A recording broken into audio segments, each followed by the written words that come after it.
kasih. Bismillahirrahmanirrahim.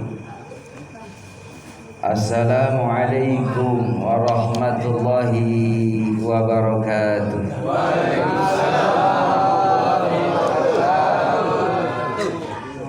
Alhamdulillahi rabbil alamin.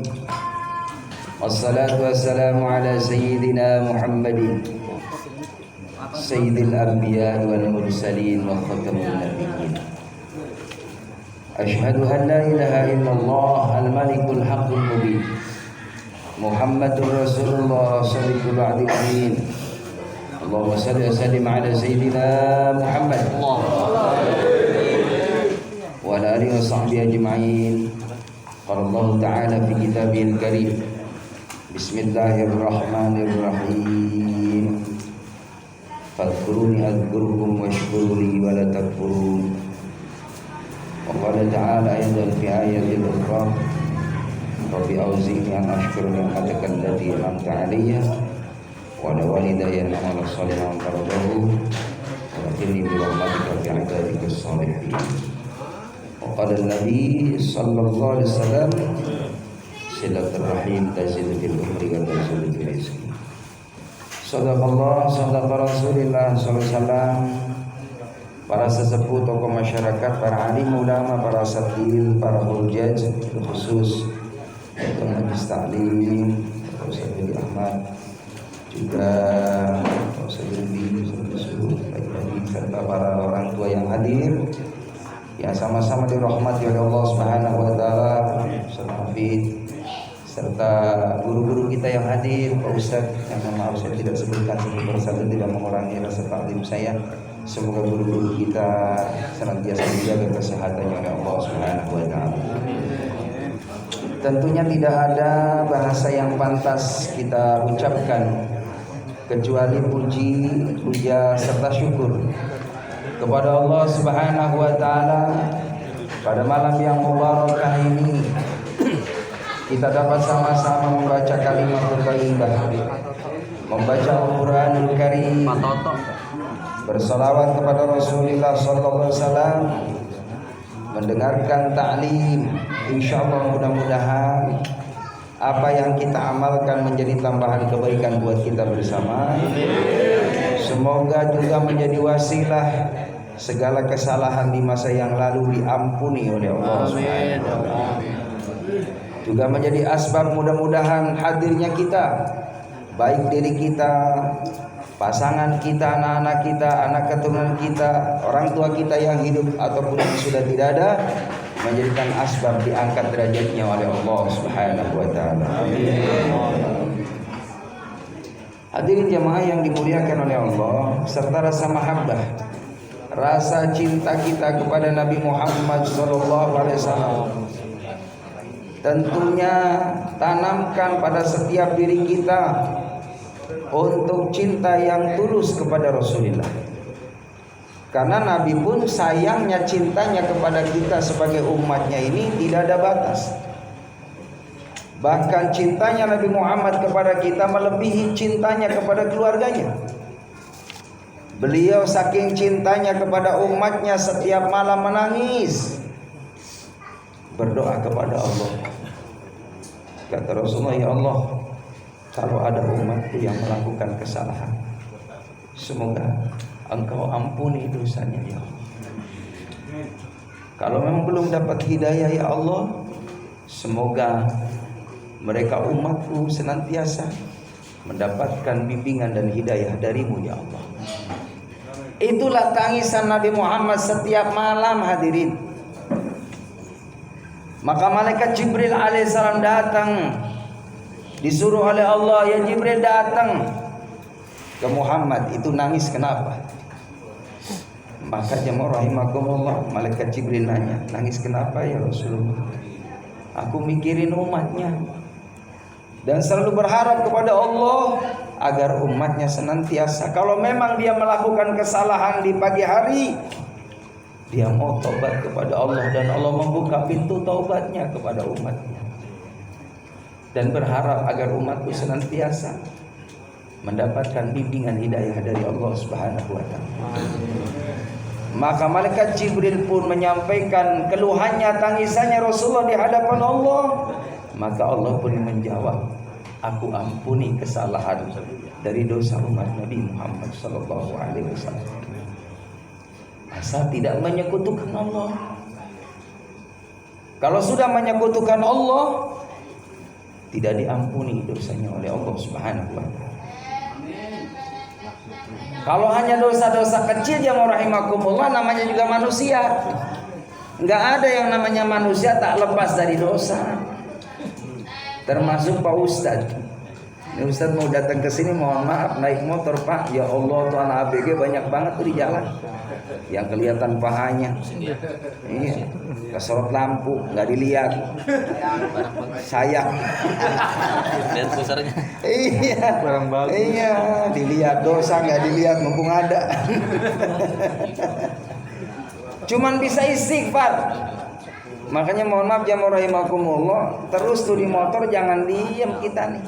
Di kendaraan lisan kita jangan diem, istighfar mohon ampun sama Allah. Astagfirullahaladzim, astagfirullahaladzim, astagfirullahaladzim. Terus istighfar mohon ampun sama Allah. Biar mata kita dijaga sama Allah, biar telinga kita dijaga sama Allah, biar lisan kita dijaga sama Allah, biar anggota tubuh kita dijaga sama Allah, biar qalbu kita dijaga sama Allah. Itulah manfaatnya kita ingat sama Allah. Ya rahimakumullah, termasuk keutamaan kita duduk di majelis seperti ini, dimohonkan ampun oleh para malaikat Allah Subhanahu wa taala. Amin. Hadirin jamaah yang dimuliakan oleh Allah. Lalu rasa cintanya Nabi Muhammad kepada umatnya, suatu ketika Rasulullah berdoa, ya Allah, ampunkan dosanya Siti Aisyah radhiyallahu anha. Jangan ada sisa pun, baik itu dosa yang terlihat ataupun yang tersembunyi. Senyumlah Siti Aisyah. Kan dikabarkan oleh Nabi Muhammad ini doa yang spesial dari Rasulullah untuk istri tercintanya. Saben malam dimohonkan ampun oleh Rasulullah untuk istrinya, baik dosa yang terlihat ataupun yang tersembunyi. Siti Aisyah senyum, terima kasih wahai suamiku, engkau baik sekali. Apa yang dikatakan Rasulullah? Doa ini bukan hanya untukmu saja wahai istriku, tapi untuk semua umatku sama. Doanya seperti ini aku panjatkan di hadapan Allah Subhanahu. Jadi hadirin jamaah yang dimuliakan oleh Allah Subhanahu wa taala. Lalu juga pernah Allah Subhanahu wa taala menawarkan ke Rasulullah SAW, ya Muhammad, kalau engkau pengen jadi orang yang kaya raya seperti kayanya Nabi Sulaiman alaihissalam, pengen menjadi orang yang kuat seperti kuatnya Nabi Musa alaihissalam, minta kepadaku. Maka kata Rasulullah, semua tawaranmu ya Allah, aku ucapkan terima kasih, tapi aku tangguhkan. Ini khusus aku simpan. Kelebihan-kelebihan yang kau tawarkan kepadaku ya Allah, izinkan aku nanti di akhirat aku manfaatkan semua tawaran ini menjadi syafaatku untuk umat Nabi Muhammad sallallahu alaihi wasallam. Aku simpan untuk menjadi syafaatku untuk umatku, kata Nabi kita Muhammad sallallahu alaihi wasallam. Hadirin jamaah yang dimuliakan oleh Allah, Nabi Muhammad itu tulus cintanya untuk kita semua. Maka kita pun sama, sebagai umatnya harus tulus cintanya kepada Nabi kita Muhammad sallallahu alaihi wasallam, agar kita bareng nanti ketemu dalam surganya Allah, dikumpulkan oleh Allah bersama Nabi kita Muhammad sallallahu alaihi wasallam. Ada seorang sahabat bertanya, lalu minta ke Rasulullah, ngadu ke Rasulullah, ya Rasulullah, izinkan aku nanti di akhirat rafiqaka fil jannah. Aku ingin nanti ya Rasulullah di akhirat berdamping bersanding denganmu ya Rasulullah. Apa yang dikatakan oleh Nabi kita Muhammad sallallahu alaihi wasallam? Idzan a'inni, bantu aku untuk menolongku dengan apa? Aktsaru sujud, Perbanyak juga kamu kalau ingin bersamaku dalam sorga, banyakin sujud. Sebagaimana beliau Nabi kita Muhammad SAW, beliau banyak ruku, banyak sujud. Beliau berdirinya sama dengan rukunya, rukunya sama dengan sujudnya. Lama hadirin sholatnya Nabi Muhammad. Pantas beliau Rasulullah SAW punya kaki-kakinya bengkak-bengkak hadirin. Kita juga sama umatnya banyak yang bengkak juga kaki. Cuma asam urat hadirin. Hati-hati nih yang udah usia sepuh. Udah usia setengah abad nih. Kayak saya Pak, mohon maaf, udah 50 tahun makan udah dipantang ini. Makan udah hati-hati. Saya penasaran Pak, kemarin periksa ke dokter. Saya kira asam urat. Gak tahu, alhamdulillah aman. Cuman kolesterol doang Pak Haji katanya. Alhamdulillah aman. Jadi saya berani makan kacang hadirin. Ya nggak apa-apa, aman. Ya. Bismillah aja yang namanya makanan nggak ada ngaruh hadirin. Makanan ini selama kita bismillahirrahmanirrahim, Allahumma barik lana fima razaqtana wa qina adzabannar, itu makanan jadi obat buat kita. Amin ya rabbal alamin. Yang penting tahu diri, jangan banyak-banyak. Itu makan kacang 2 piring. Habis ini yang bisa berpengaruh hadirin. Asal makannya sederhana, insya Allah aman. Jadi jangan berlebihan. Sesuatu yang berlebihan tidak disukai oleh Allah. Innallaha la yuhibbul musrifin. Allah tidak suka yang namanya berlebihan. Hadirin jamaah yang dimuliakan oleh Allah Subhanahu wa taala, maka Nabi Muhammad SAW beliau berharap kepada Allah agar kita pun umatnya jangan ada yang mampir satupun yang ada dalam nerakanya Allah. Na'udzubillah min. Mudah-mudahan kita semua yang malam ini hadir menjadi ahlul jannah. Amin. Ya Rabbal.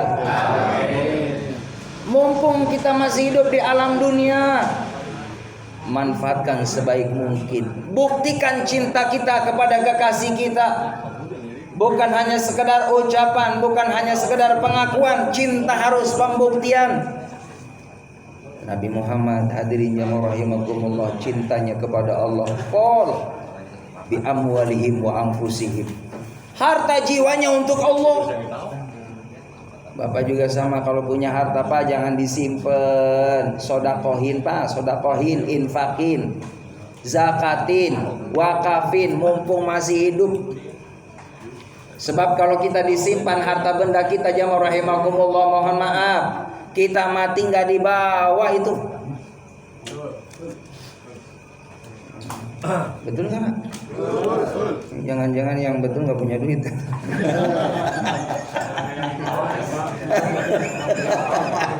Yang punya harta benda masih mikir, betul. Betul nggak punya. Jamaah rahimakumullah, kita harus paham betul bahwa yang namanya dunia ini bakal ditinggal. Maka apa yang kita punya, titipan dari Allah ini, yuk kita kerahkan semua kemampuan kita untuk cari ridha Allah. Makanya Nabi Sulaiman tadi itu dalam surah ke-27 An-Nahl ayatnya ke-19. Insya Allah bapak-bapak surah An-Nahl ya hafalah di luar kepala, yang gak masuk-masuk. Jangankan An-Nahl kadang-kala Masya Allah kafirun bulak balik mula kafirun. Jadi imam al-kafirun qul ya ayyuhal kafirun la a'budu ma ta'budun wa la antum a'biduna ma a'bud wa la na'budu ma abattum wa la antum a'biduna ma a'bud wa la na'budu ma abattum wa la antum a'biduna ma a'bud. Kata di belakang lakum ghairil maghdubi alaihim waladdallin. Ampun.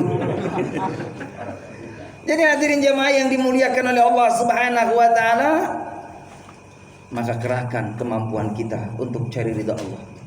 Doa Nabi Sulaiman, beliau munajat kepada Allah, Rabbi auzi'ni an ashkura ni'matakal lati an'amta alayya. Ya Allah, berikan kemampuan kepadaku ya Allah untuk bisa mensyukuri karunia yang Allah berikan kepadaku ya Allah. Amin ya rabbal alamin. Yang namanya syukur itu ada 3 tempat. Di lisan kita ucapkan alhamdulillah. Kalau kita dapat rezeki kita ucapkan alhamdulillah. Dapat 2 juta, sedekah enggak? Enggak. Alhamdulillah dapat rezeki 2 juta. Jumat kagak bawa duit. Mestinya setelah alhamdulillah dibuktiin tuh dalam hati, yakinin bahwa rezeki ini pemberian dari Allah, lalu ditasarufkan di jalan Allah. Kontak lewat, bismillah karena Allah, sesuai tadi 2 juta berarti berapa? Sodakonya minimal 20. Minim tuh ya. Itu mah 2.000. Udah lecek di paling pojoknya ada bekas mangsi, Pak. Ada bekas tinta hadirin hitam, ya Allah. Ini pengen masuk surga, tapi masih lumayan kata malaikat, masih bawa.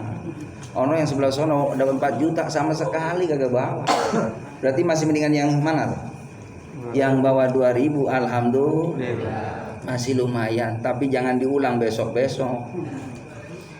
Jangan dibiasain sodako sedikit, nanti dikasihnya juga sedikit. Kalau sodako Pak, biasain merem. Kalau Bapak nih bawa duit di kantong nih, merem bismillah, ambilnya aja, bismillahirrahmanirrahim, masukin. Sampai di rumah salah ngambil 100.000. Di jalan kesel mau dongkol Pak. Salah ngambil. Hadirin jamaah yang dimuliakan oleh Allah Subhanahu wa taala, minta kepada Allah, ya Allah, berikan kemampuan untuk menjadi hamba Allah yang pandai mensyukuri nikmat-Mu ya Allah. Bilisan, bil qalbi, bil afad. Masih mending, masih lumayan Pak, kita membaca tahmid ini masih lumayan. Sebab ada keterangan orang yang membaca kalimat tahmid ini jauh lebih berharga, berarti ketimbang orang yang dapat rezeki banyak tapi dia tidak mengucapkan tahmid, tidak memuji Allah Subhanahu wa taala. Maka yang membaca tahmid itu lebih unggul, lebih hebat di sisi Allah ketimbang orang yang dapat karunia tapi tidak mengenal Allah Subhanahu wa taala. Jamaah yang dimuliakan oleh Allah Subhanahu wa taala, bahkan saya baca dalam kitab itu Masya Allah, ada amalan yang ringan Pak. Ini Bapak jamaah rahimakumullah, jangan kecil hati. Terus kita minta sama Allah, berbaik sangka sama Allah dan penuh optimis. Suatu saat saya akan jadi tamu Allah ke Mekah Madinah. Amin. Amin. Ya Rabbal. Amin. Bagi orang yang belum haji, belum umroh, ada amalan yang sederhana yang insya Allah tidak mengurangi keutamaannya sebagaimana Allah berikan pahala orang yang haji dan umroh. Yang pertama, biasakan sholat berjamaah di masjid ataupun di musola. Itu latihan tuh Pak. Jadi kalau kita sering ke masjid, ke musola, latihan, nanti bahkan Allah hadirkan di masjid yang istimewa. Ada 3 masjid di muka bumi ini yang istimewa: Masjidil Haram, Masjid Nabawi, dan Masjidil Aqsa. Ada lagi tambahan dalam suatu riwayat, yaitu Masjid Quba. Hadirin jamaah yang dimuliakan oleh Allah, amalan yang sederhana, datang ke masjid, ke musola, salat berjamaah. Walaupun kita belum haji, insya Allah Allah akan berikan keutamaan itu seperti pahalanya orang yang melakukan ibadah haji dan umrah. Amin ya Rabbal. Karena ada keterangannya, kalau orang yang mampu hadirin kudu datang ke Mekah Madinah. Tapi bagi yang belum mampu, 40 kali sholat Jumat itu pahalanya seperti pahala haji bagi orang yang belum mampu. Ada lagi keutamaan yang luar biasa, amalannya sederhana, tapi Allah berikan pahala seperti orang yang melakukan ibadah haji dan umrah, yaitu memuliakan orang tua kita, birrul walidain. Bakti terhadap orang tua kita. Inilah dalam surah An-Nahl tadi, bagaimana Nabi Sulaiman alaihissalam berdoa kepada Allah, berikan kemampuan kepadaku ya Allah untuk menjadi hamba-Mu yang bersyukur. Rabbi auzi'ni an ashkura ni'mataka allati an'amta 'alayya wa 'ala walidayya. Lalu kita pun minta kepada Allah agar bisa bakti terhadap kedua orang tua kita.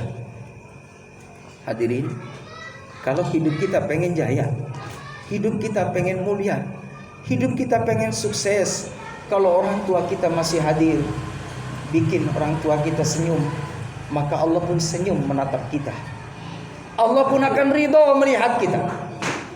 Jangan pernah di saat orang tua kita masih hadir di muka bumi ini, orang tua hatinya tersakiti dengan ucapan ataupun perbuatan anaknya.